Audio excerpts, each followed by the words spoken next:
you guys have created a perception, whether you like it or not. You won't be able to control ourselves as much. Although I'm still trying to understand some type of people. It's a new dispensation. Let's not make it too unhealthy. I'm sorry. Nelly told Sooj that she had noticed that since after they picked their guest for the head of house condo, that his energy towards her has changed. That she's sorry if he feels a certain way. But then Sooj cut her short by saying, no, it's not that deep, But I just hope that when I reciprocate same energy, you wouldn't feel a certain way. Just then, Nelly now went ahead to explain why she did that. So she told Sooj that if the both of them go into the heads of house condo, that he's very sure that she won't be able to control herself. That she doesn't know about him, but for her, she won't be able to control herself being together in same space with Sooj. Sooj then added that Nelly could have come to him and explained that this is the reason or this is what I'm about doing. And with that, Sooj said that, you've created a perception without you knowing. And Nelly was like, what's the perception? Sooj said, I know our relationship is different, but what about that of Topher and Anita? Or did Anita also explain to Topher before doing this that they felt a certain way? And the perception is two things. You are creating a perception that the both of you are standing on business, regardless of relationship with anybody in the house, because we're getting to find out just in the general public about the whole change and picking of the checkers.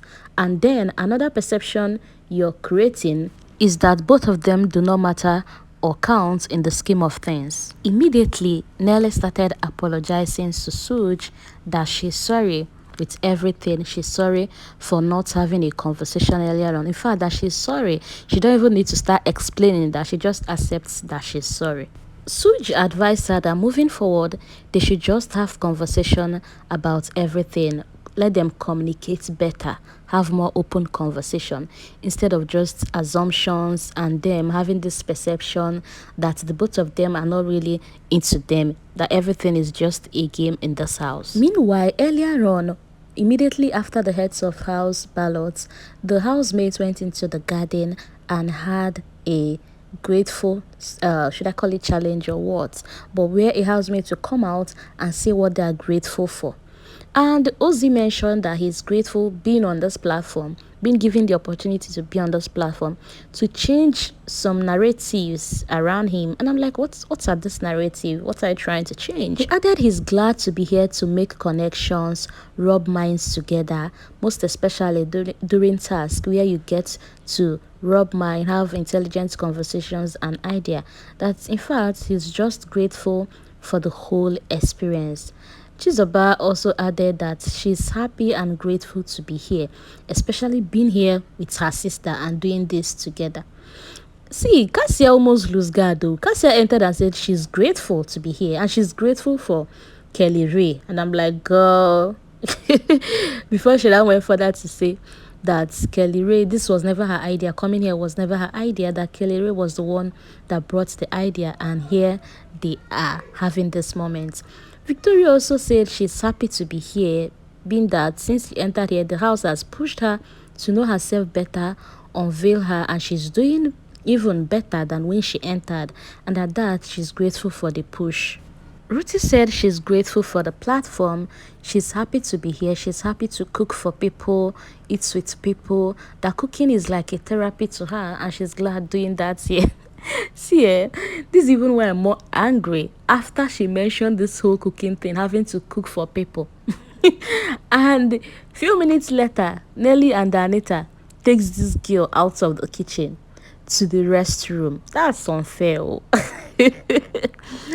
But then Rhute also added that although she's yet to understand some people in this house, but she's open to having more conversations and getting to know people better and more. Anita said she's grateful for the whole experience.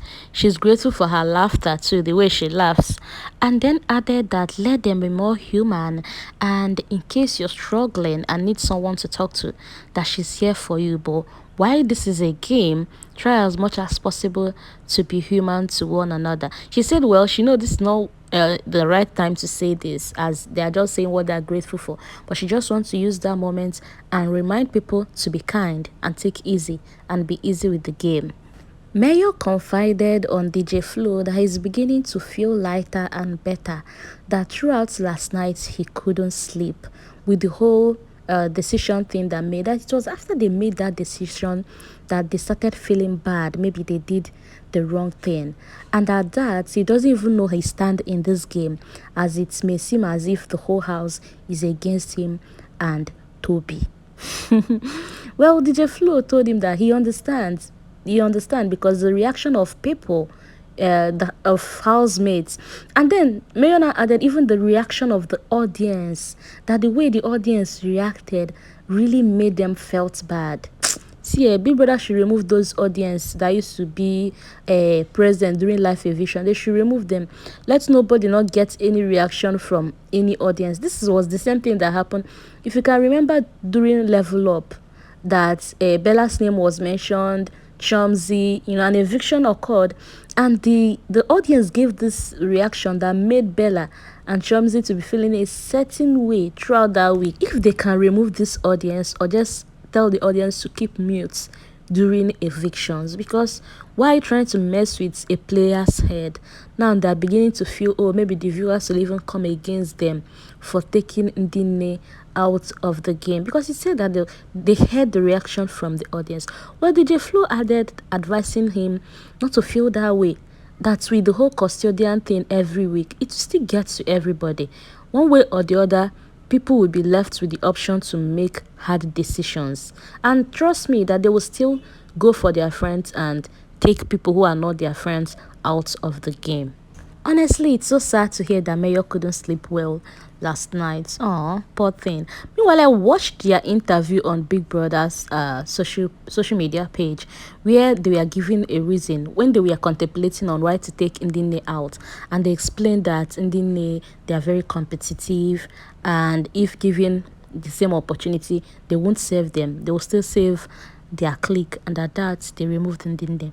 Well, a lot of people said the game is the game, so let me not take it to heart. So moving on. Mayor Frost still asked Nelly how Sooj is taking the whole reply he gave Ebuka yesterday when Ebuka asked about his bad energy towards Sooj. And Nelly said, no, you don't need to worry yourself about that. It's not that deep now. I guess Mayor is still in his feelings, but he should better let it off and move on. It's a game. You have more how many days ahead to make up for whatever you want to do. Just do you. I don't know why he's still dwelling in his feelings, but I know he will be fine. And Nelly is making to make this whole Sooj thing a big deal. Sooj no be fellow housemates. While in the kitchen, Zion said it's such a beautiful thing to see that this week will be run by the ladies, custodians, ladies, and heads of house ladies, beautiful ladies at that. And I'm like, don't allow your madam hear this one, that you're calling them beautiful ladies. Well, we'll see if the ladies also take up the space during immunity challenge. Who are you rooting for? Who do you want to get immunity this week? I think the radicals better grab that immunity. They better grab it and run with it. It's officially week 3. Big Brother has called the heads of house, handed them over their wager for the week and team of the week, and they have been given time to deliberate and come and stake how much they will be putting on the table ahead of their wager task presentation. Well, for this week, it's all about mental health. While Nelly and Anitka has also called on Doctor that they will be needing his help this week, Big Brother gave them a task for their wager task presentation, that what they want is a podcast. So the housemates will be having a podcast where 3 guests will be needed, and they will speak extensively on mental health and how to manage your reaction towards people. How to manage mental crisis and all that. Well, Sean is saying, let's take 50. That we'll have enough food stuff this week, being that we won last week wager task. So let's take 50. If we win, good and fine. If we don't, we'll still find a way to get balance. But Ben said, let's take 100. And I'm like, Anyways, let's see how the week goes and how this our new beautiful heads of house run the week. Thank you for listening, and I'll see you in my next video. Up next will definitely be immunity challenge. See ya and bye.